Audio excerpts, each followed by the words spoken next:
Hey guys, welcome back to a new video. I'm Stephanie West. I'm a licensed counselor here in the state of Michigan, and I am owner and operator of In Progress Counseling. What I want to put forward today, it really is a message to women, but it is a message to anyone who's gone through a trauma history.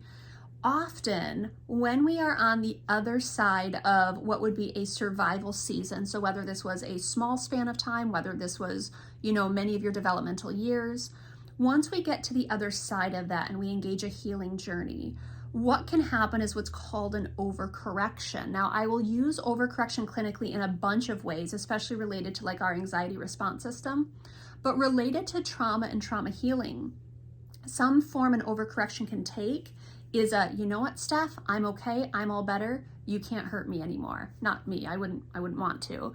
But having that posture in life about I won't be hurt again. Guys, that is not healing. That is still self-protection, because one of the fundamental pieces of wellness is connection. Connection means inviting people in. Inviting people in means risk. And so for us to be so impenetrable that I can't get hurt again, that is not wisdom. That is not for your good. That is not health. And it's okay if that's where you're at, but don't stay there. If that's something you need to pass through for a minute, if you needed to overcorrect so that we can come back to a more centered, more healthy place, that's okay.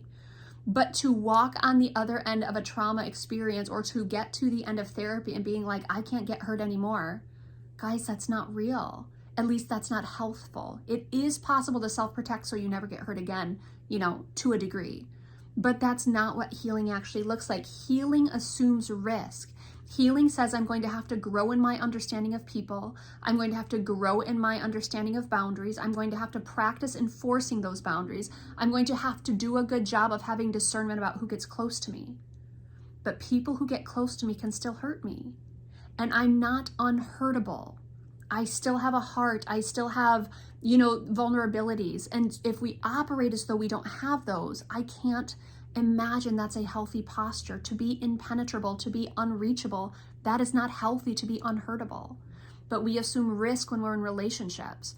And so what we want to then work on is saying to someone, you know what, you can hurt me. And in spite of that, I'm going to offer my heart in your direction, or I'm going to offer my trust to you. I'm going to assume the best about you. I'm going to assume that you're human. You're going to mess up along the lines and I'm going to get scared. But I bet we can work through that together if we're both committed to growth, if we're both committed to health, if we're both committed to honesty, and if we're both committed to being beneficial to one another. I trust that as hurt shows up, we're going to get through it together. That is what a more healthy, recalibrated posture looks like. It's not, no, you can't hurt me. It's, oh man, you can hurt me. And I'm going to have to sit in the risk of that, and I'm going to have to trust here.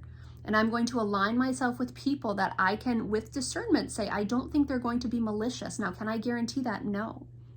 Can I grow in my skills of speaking truth and holding people to a standard and letting them get close to me if they are trustworthy? I can do that. But the thing is, I can get hurt again. And for me to actually walk around well and healthy, I've got to understand that that's part of being in human connection, human relationships. It means there is risk involved. I'm assuming that risk, but I'm going to grow in as many skills as possible to try to mitigate it as much as possible. But you can hurt me. The bummer is if you do it out of malice, I'm going to learn a hard lesson. If you do it out of ignorance, I'm still going to learn a lesson. But I want to commit to being well and healthy, which means I can get hurt. And I think some of us need to be reminded of that.